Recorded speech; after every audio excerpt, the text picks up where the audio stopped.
गौरी विसर्जन हे मूळ नक्षत्रावरती केले जाते. यंदा उद्या मंगळवारी 2 सप्टेंबरला गौरी विसर्जन आहे आणि मूळ नक्षत्र हे रात्री 9:51 आहे.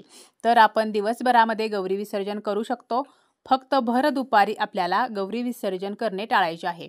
त्याचप्रमाणे ज्यांना अशुभ काळामध्ये गौरी विसर्जन करायचे नाही, तर उद्याचा अशुभ काळ म्हणजे राहू काळ, यमगंडम काळ आणि गुलिक काळ हा काय असणार आहे?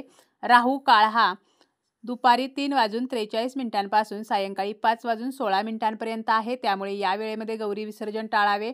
त्याचप्रमाणे यमगंडम काळ हा सकाळी 9:32 पासून ते सकाळी 11:05 आहे. त्यामुळे यमगंडम काळ सुरू होण्या अगोदर म्हणजे 9:32 पूर्वी आपण गौरी विसर्जन केले तर हे अत्यंत चांगले असणार आहे. गुलिक काळ हा दुपारी 12:38 पासून ते दुपारी 2:10 असणार आहे.